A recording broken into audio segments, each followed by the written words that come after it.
So as we continue this great panel that's sponsored by the Texas Map Society and Barry Lawrence Ruderman Rare Maps, we're going to shift to the other side, right, of the second battle for the Alamo with a presentation by Jim, right, Steely. So Jim is a historian and architectural historian with SWCA Environmental Consultants in Denver. He holds a bachelor's degree from East Texas State University and a master's in architectural history and historic preservation from the University of Texas at Austin.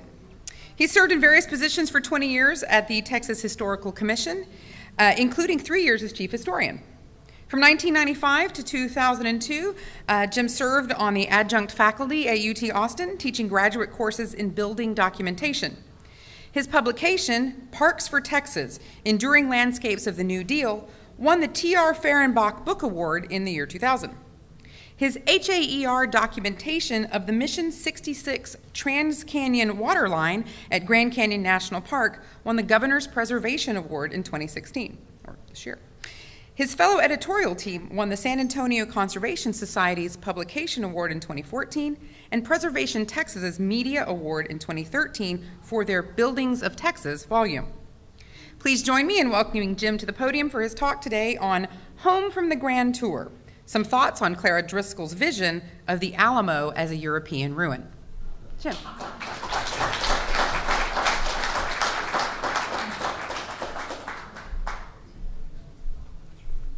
Hi, everyone. Whoever at the General Land Office thought we were going to have a showdown through this invitation and the division of the participants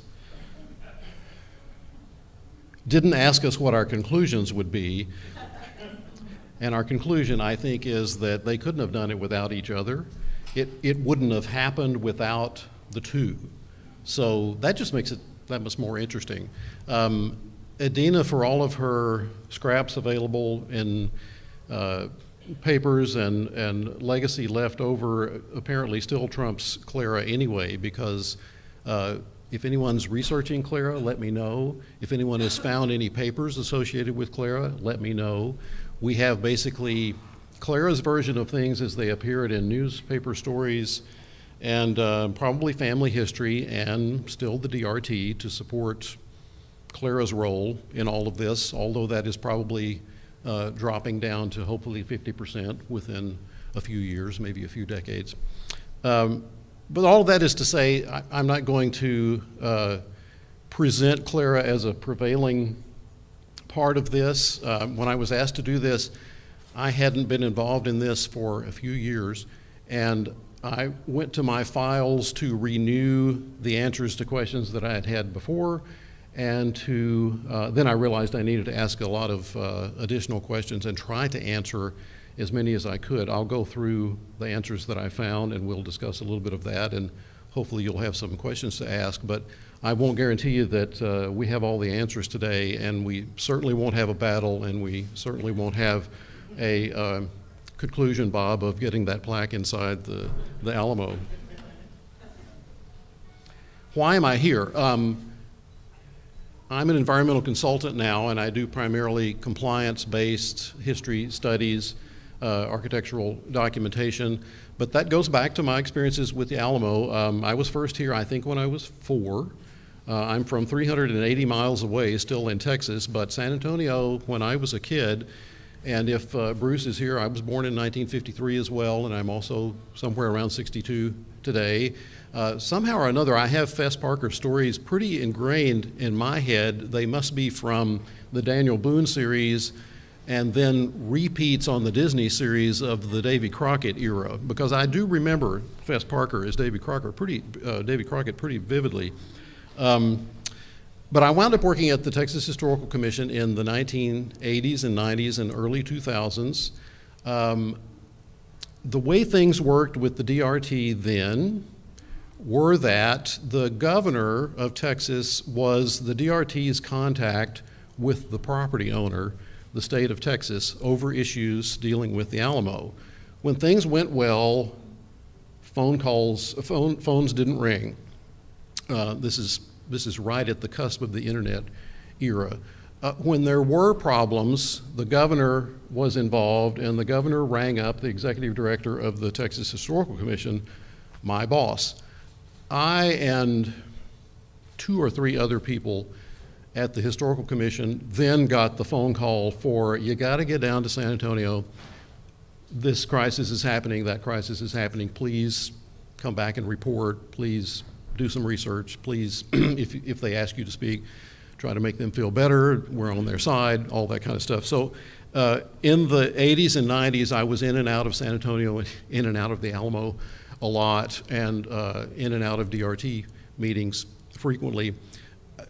About that time, my thesis had been on the state park system and its primary development in the 1930s by the Civilian Conservation Corps, directed by the National Park Service. Well, you can't study Texas state park history without hitting the Alamo over and over again, because the Alamo, the first land that Texas recognized as pleasure grounds, as something, a landscape for people to visit, were the Capitol grounds in Austin. The second was the State Cemetery in Austin. It was landscaped for people to visit, and we're talking precursors to state parks at the time, and pretty quickly you realize in all of this research, in 1883, the state of Texas bought the Alamo Church. Okay, they didn't call it a state park. They really didn't know what to do with it. That's something I'll talk about a little bit. But by the time Clara Driscoll comes along, she starts calling it a park. It ought to look like a park. It ought to be presented as a park. And sure enough, by the 1930s, in my era of the development of the state park system, the legislature, which doesn't bother with recognizing the difference between a recreation park and a historical memorial or historical park, is calling it the Alamo State Park. So I've been in and out of this from several angles, and I've, of course, since I was here first at 4 years old, I've always been fascinated by this, and this is an honor to be here. So all of that to say, I'm happy to be here, and I'm happy to talk about Clara, if not defend Clara. Am I pointing this way? Yes. So if you're one of those unfortunate people from Texas public schools that didn't like history, well, you wouldn't be here if you were one of those people. If you know people and have family members who unfortunately had the teacher who rammed dates down your family's throats, this is not the session for them today, of course. We've got to hang on dates. We've got to use dates to put things in order. Now, frankly, this is a wonderful technique in writing a book. You start laying it out. It starts making sense when you put it in order. So to make sense of, as I said, answer questions that I remind myself of questions I'd answered before, and then to answer my new questions, I started putting this down in dates, just like Suzanne did, to sort out who did what when. And when we get up to Clara, it's like the famous Watergate phrase of what did she know and when did she know it, right? So I think I skipped one here. Yeah. And I really wrote this before the tagline up there, before hearing this morning's sessions, and I feel really good about coming up with this. Learning Alamo history is learning Texas history. You cannot separate, it's not just two, it's masses. You can't separate the masses without intermingling and understanding one without the other. San Antonio's 300th anniversary is coming up in 2 years. That'll be 2018. That's 300 years from 1718 when Valero, San Antonio de Valero was established here. The current location, a few yards that way, is 1724, and the current church, the subject of our, the nexus of our discussion, there's land around it that's also part of our discussion as well. And if you notice my background that I chose, it's the Edward Everett sketch from 1849, I believe. That building's construction starts in 1745. This, to show you, if you know the story of the European cathedrals, this is the same thing. It took years. It took an expert coming and going. It took apprentices to be stonemasons to be trained. It took mistakes and collapses to start over again. So the church construction didn't reach the arch door that you enter today until 1758 when the keystone was put there. It's right over the door when you walk in, and the logo of the symposium, it's right behind the A. You have souvenirs of that to take with you. In 1793, as mentioned this morning, the church had not been finished, but services took place there because it was occupied by Querétaro priests. Secularization ended the Catholic Church religious functions and occupation of the building. Those were moved, and the records were moved to San Fernando, and the building sat empty for probably 10 years. We now have heard of, and you know the story of the Alamo de Parras, and that's supposed to be 2 R's, I apologize in my misspelling, bringing the name of Cottonwoods with them. Now, San Antonio's here because it's on the river. The missions are where they are because of the acequia farming and water systems built to support them. You know there were cottonwoods here too, so it makes sense to nicely have, it's sort of like Clara and Adina. We have 2 stories and they're both right. In looking around in the records of the occupation of the buildings, the same cavalry group added a hospital, and it's listed in their records that they put the hospital in the 2nd floor of the convento. Now keep that in mind. The 2nd floor of the convento in 1805. Remember that date and remember that three-dimensional vision. In 1809, this is pretty interesting, but when you think about learning in basic Texas history, the filibusters, the expeditions, we were talking about the Fredonian Republic today at lunch.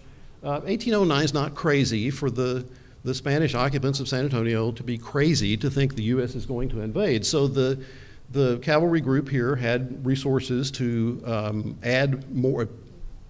They've made the building serviceable. They're adding a few more buildings.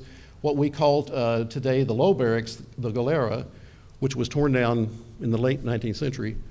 But if you step outside here into Alamo Plaza, you see the foundations because archaeologically we found exactly where it was. That's 1809. Mexico gains independence from Spain in 1821. Just a good date to remember. We're dealing with Spain and all of those ramifications before 1821, and after 1821, we're now dealing with the Republic of Mexico.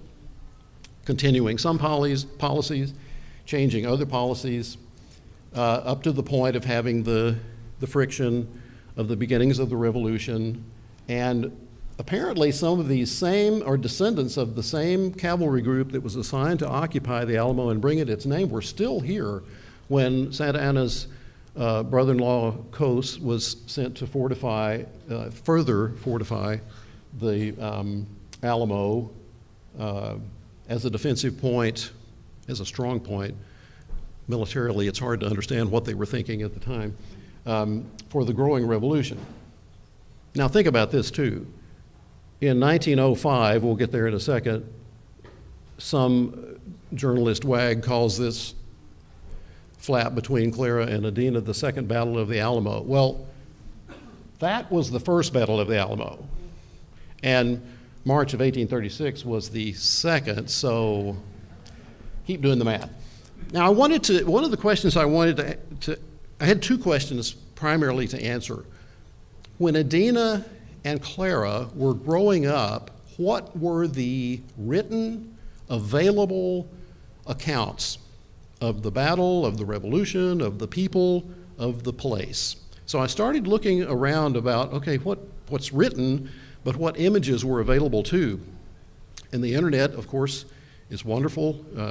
Google Images, you just put images and you start typing things in, and you get all kinds of incredible things that it used to take a trip to the National Archives or a trip to the DRT library here and some money to copy something. This drawing of the Alamo was done by one of Santa Anna's staff. May be controversial, may or may not be, but we think, scholars think, this is 1836. This is what Santa Anna saw at the Alamo.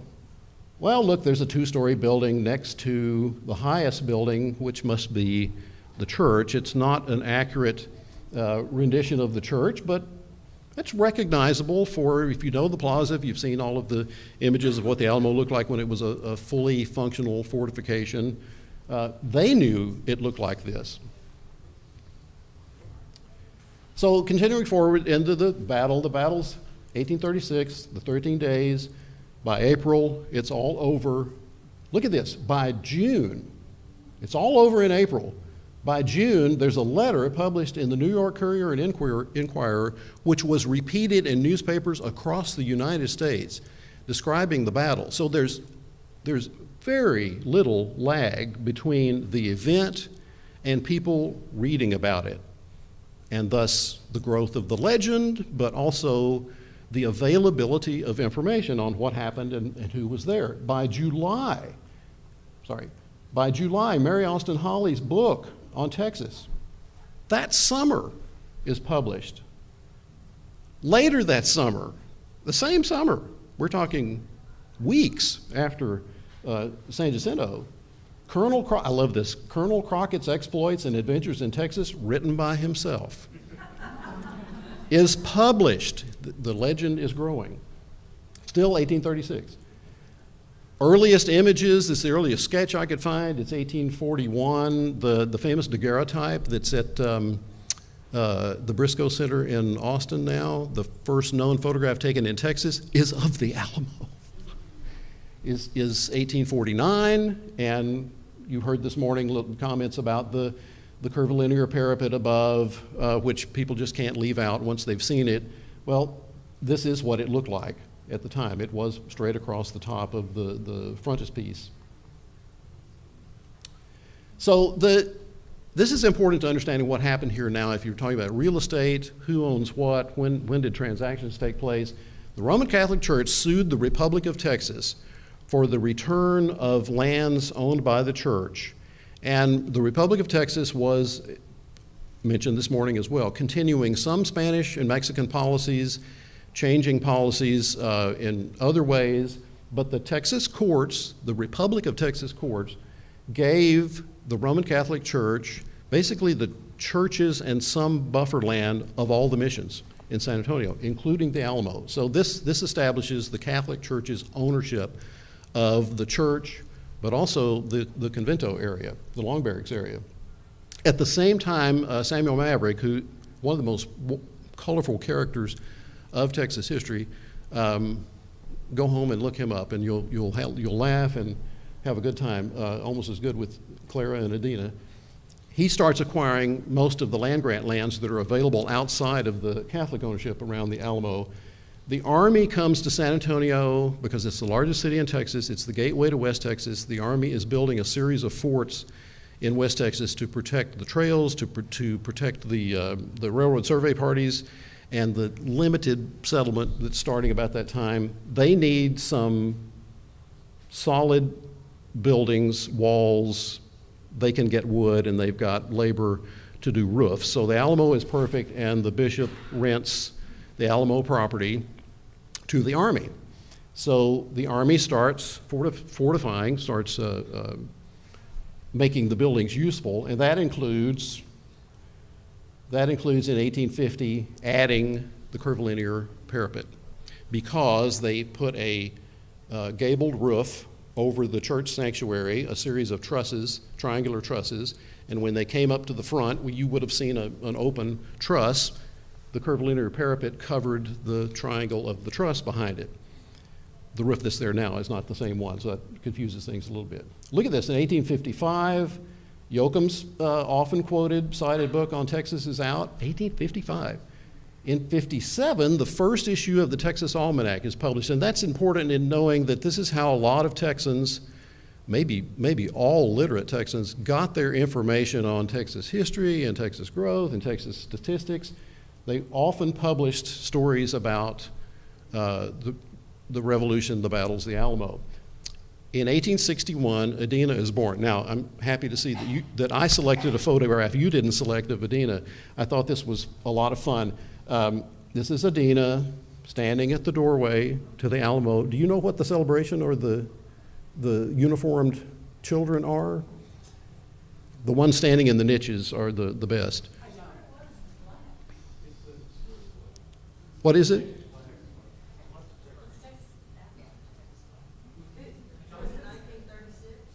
No, this is around 1900. We'll pass microphones around and get to that when we get up. So then there's that thing called the Civil War, and it's very important to remember, and Suzanne pointed this out too, and there were some mentions of it this morning. After Texas found itself on the losing side after the Civil War, there was a big new interest in Texas history and how we had won the Revolution and how we weren't really Southern, we were Western. So if you're interested in that and the topic of civil religion, fascinating stuff to see where Texas was going culturally. In 73, so now nicely after the Civil War, in fact, just after the end of Reconstruction, and just after the railroad reached Austin, which solidified its claim on being the new capital of Texas, the Texas Almanac publishes the story by William Zuber about the story of Moses Rose and the line in the sand. So that's the moment Texans start reading about that, and it spreads as a story that everybody now knows about the Alamo. In 76, the Army was still supporting forts in West Texas, had outgrown the need or use of the Alamo, so they built Fort Sam Houston. And the quadrangle that you visit today, which is open to the public, incredibly still, is 1876, because that's when the Army left the Alamo. So the church, Catholic Church, started looking around for a buyer, and they divided the property. They sold the Convento area as a separate parcel to Honor Grenay, who built what we've all seen in the photographs. I've got some coming up in a second. The castellated building that started to be confused with the Alamo. We owe Grenay that legacy. Reuben Potter's Fall of the Alamo is in the Magazine of American History in 1878. So now railroads are spreading, the mail is spreading, publication, printing press technology is allowing publications to spread farther. More and more people are knowing these stories. If Clara and Adina didn't grow up with people around them reading this, with teachers reading this, then we're all off on the wrong track. They're all getting the same story from probably the same places. Let me tell you, it's nice to have friends, especially in retirement, because I called up a friend of mine who lives at Rockport the other day and said, tell me about the marker for Clara's birthplace. And he said, well, I'll just run over there and make you a photograph of it. So my buddy made this photograph of and he purposely made the view out to the bay so that you can see this sort of open, stark landscape, beautiful in its own way, that Clara was born into. The photograph is 1903. Put that date together with her being in San Antonio. It was probably made here. So in 1883, long story along with this too, the state of Texas buys the other piece of the parcel from the Catholic Church for $20,000. $20,000. I haven't done the inflation factor on that, but that's a lot of money in 1883 to buy the church. And you see the parcel lines on it. It's just, the lines are drawn just around the church. The Convento property is a separate property now. Hugo and Smelser buys out Grenay. I've seen both 84 and 86. I'm not sure exactly which date it was.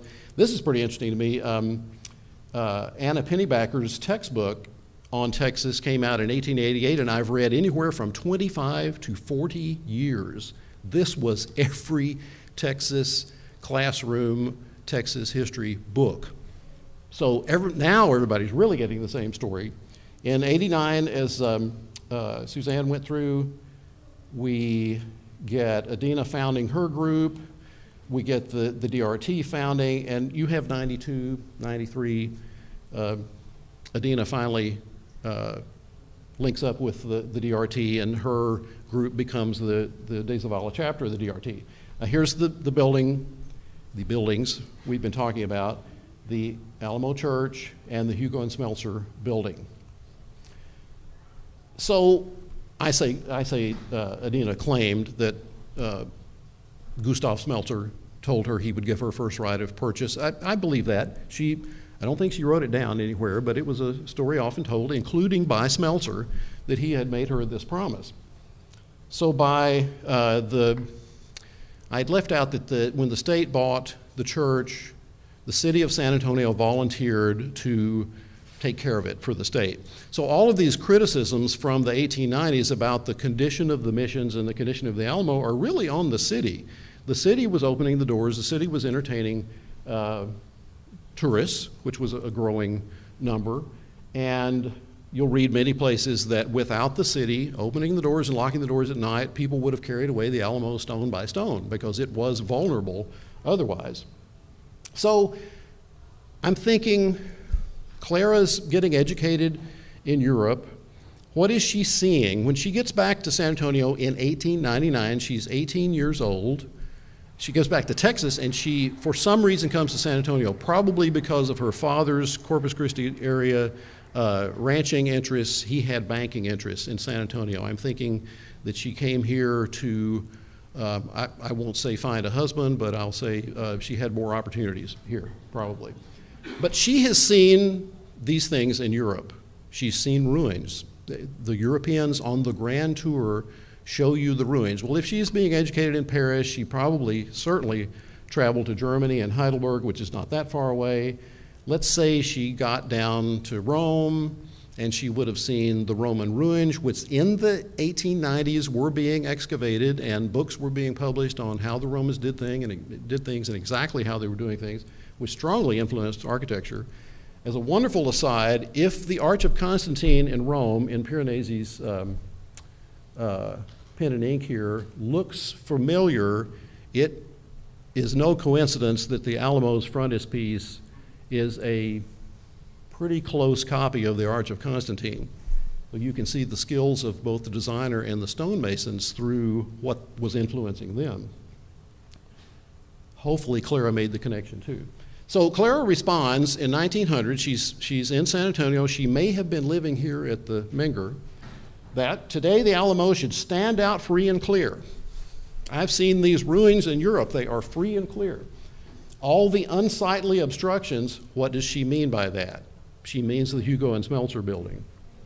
That hide it should be torn down and the space utilized for a park. Thank you, Clara. So Smeltzer claims that he's had an $85,000 offer on his building. Adina and the DRT convince him to sell it to them for $75,000, and they start raising money. By 1903, the only figure I could find was about $6,000. They had only raised about $6,000 by 1903. So supposedly, we don't have a record of this. Adina hears about Clara being in town. Clara's at the Menger Hotel. Adina comes to meet Clara. Clara joins the DRT. And Clara offers, I think, the first $5,000 down to solidify the option, and they draw up the contracts. Gustav Smeltzer and the other owners of Hugo and Smeltzer accept that offer in 2003, and by February of 2004, she has given them another $25,000, and they've transferred the deed to her. Now, the paperwork's pretty interesting. She also gave them notes for $10,000 each year until the $75,000 was paid off, and someone wrote them a check. These notes were for $10,000 a year in gold. I don't know what the 5 and the 25 transferred in, but she may have arranged to have gold transferred to these folks. Isn't that wonderful? So Governor Lanham authorizes, the legislature authorizes the governor to pay 65. Okay, 85, 75, 65. Interesting. We don't know if Clara talked Gustav Smeltzer into another $10,000 less, but nevertheless, these are the figures that are on record. This is interesting. In the record, the church, over the spring and summer of 2005, the state attorney general made sure that the church, the city of San Antonio, and the DRT all separately completed quitclaim deeds to any of the Alamo property so that it would all be free and clear. Nobody would come in later and say, well, but we put some money down, or I own this, or I own that. So Clara accepts the $65,000 from Lanham on August 23rd. On August the 30th, she has transferred that money to the Huger and Smeltzer partners, and they are paid in full. In October, based on the purchase law, Lanham delivers custody of the Alamo to the Daughters of the Republic of Texas, and as pointed out, the statewide organization. Okay, so now Clara's in the driver's seat to decide what's going to be done with the property that needed all of these things done to it to make a park. So I'm on the ruins tangent, thinking she's been to Europe, she's seen what attracts people. We have ruins in the United States. We have Mesa Verde in Colorado. We have ruins in San Antonio. The San Jose Mission is collapsing. So then, I can rush through this because Suzanne's already covered all this.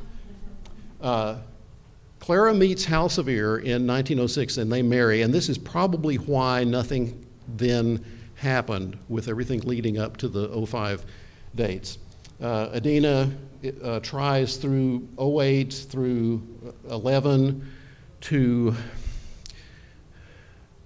I would say that they all had in mind restoring the Alamo to March of 1836, a ruin where a battle had just been fought. They couldn't necessarily articulate that, but that appears to be what they all had in mind.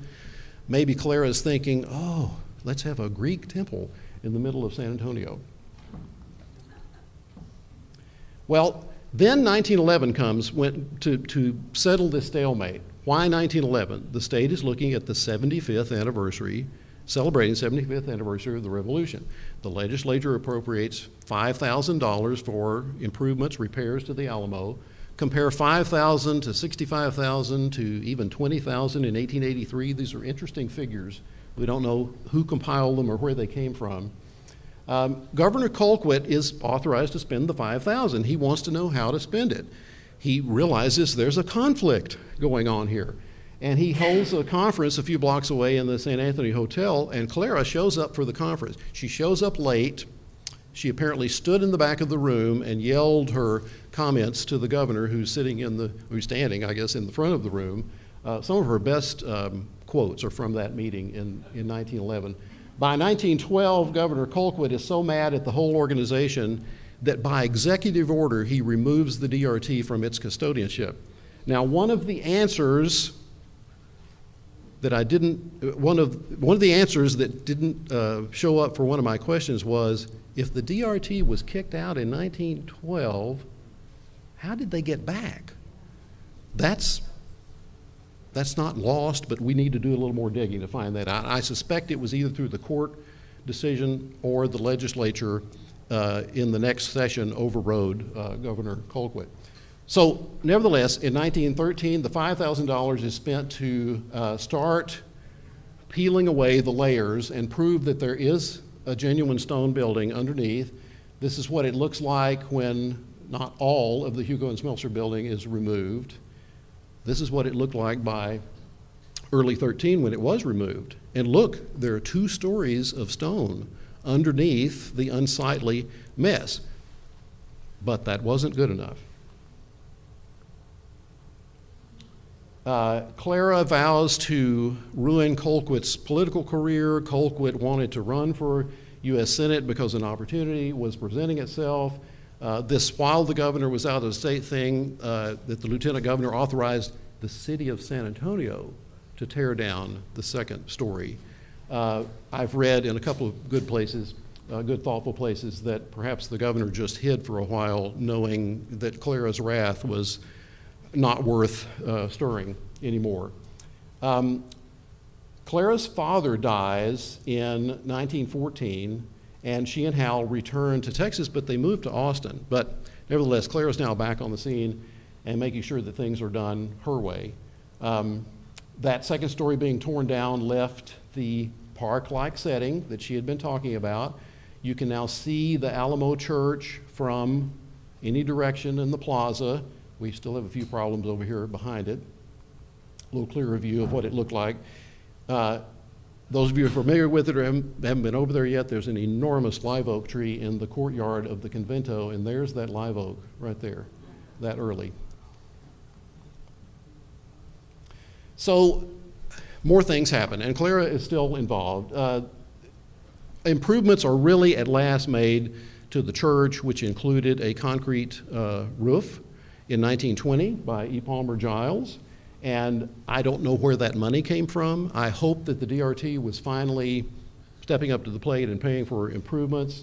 Now, by the late 20s, Texas was pretty on the ball and was getting ready for the 1936 Centennial celebration.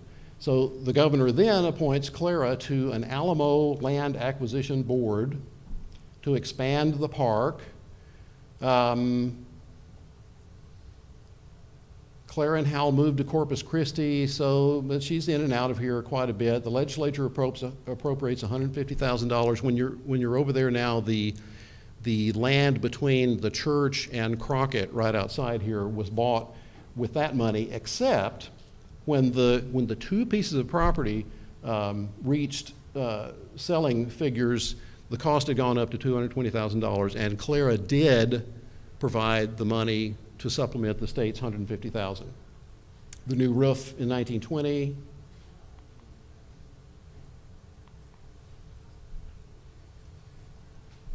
The 30s are coming, the Centennial's underway.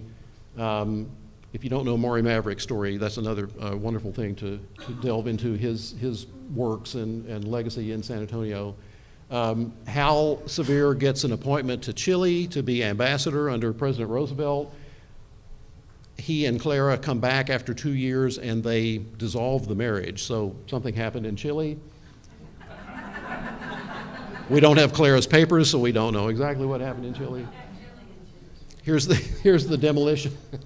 The demolition of the next set of properties that the state bought.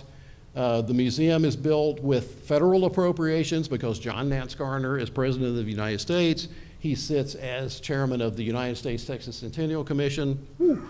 Texas is really has come to a national stage now at this point. I am thinking that an additional $250,000 appropriated by the State Centennial Commission in 1936 might have reimbursed some of Clara's 1932 purchase money, but not sure about that. So with everything we've been talking about and looking at, who's the guy next to Franklin Roosevelt? What's Maury pointing at? The second story of the convento that's no longer there, I would like to think. There's what it looked like fully developed as the park by 1939 with the cenotaph up, most of the walls built all the way around. And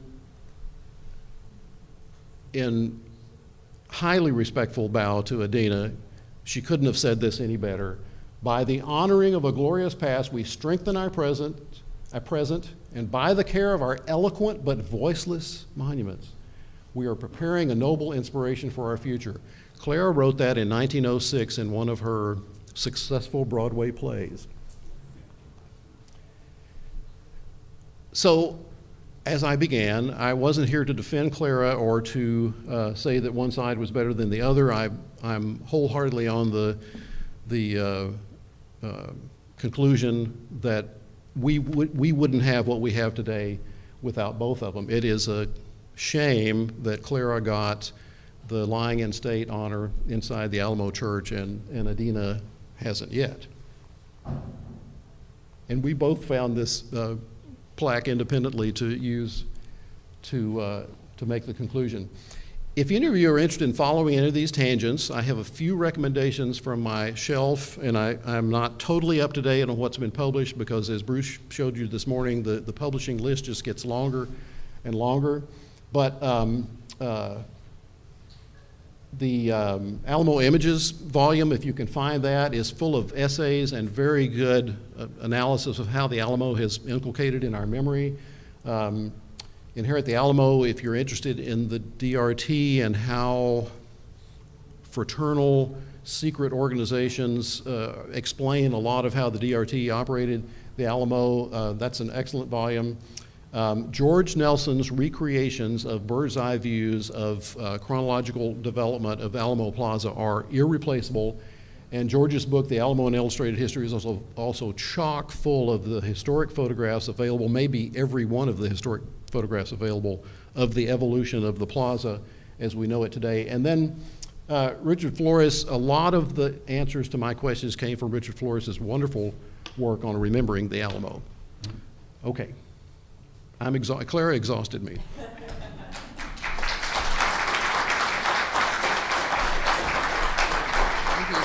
Thank you very much. All right, so we got time for a few questions for Jim, and then if you have some others for Suzanne. I think the next event is in here at 4:45, I believe. Wait, my boss is turning around. 4:45? Yes. So we have a few minutes for questions. So I've got a mic runner if you have questions.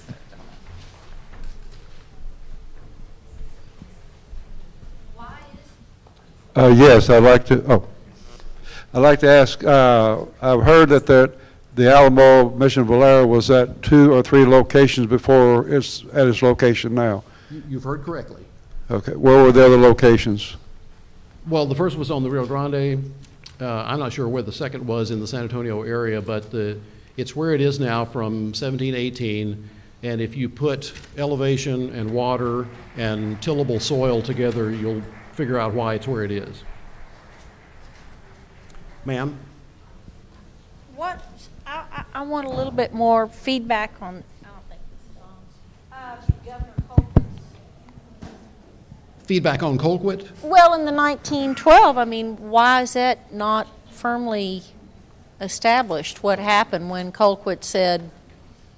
Well, you're asking about after Colquitt, really, because he kicked them out. Right. Jim Ferguson was the next governor, and I thought, oh, by golly, Ma Ferguson, Miriam, is the answer, because surely she was a member of the DRT, and surely she told Jim, her husband, well, we've got to get the gals back in the Alamo. Miriam was not a joiner. She did not have a strong influence on her husband as governor, contrary to the figure that she became in the 1920s. And she didn't join the DRT until she was governor in the 1930s and was invited by the Austin chapter to join. So my tangent on thinking that maybe Miriam Ferguson was the answer under her husband Jim's administration to the DRT coming back in didn't pan out. So I'm going to keep looking. Well, I won't say we don't know, because it's there. It's there somewhere. Suzanne doesn't know. We'll figure it out. What was the reasoning for removing the second story of the Long Barracks? The view.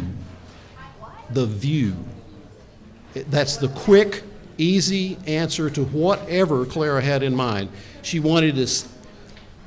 The one big difference in perception between Clara and Adina was that it all happened in the church, or it all happened across the fortification that was in total the Alamo. Clara thought of the church as that European ruin and wanted it to be seen from 360 degrees, and that building was in the way. 1 or 2 stories, it was in the way. And someone asked why earlier why the only the second story was torn down. You mentioned that. It was a compromise. Well, that and the women argued about when it was built. So Adina, Oh, the whole building, right? Right.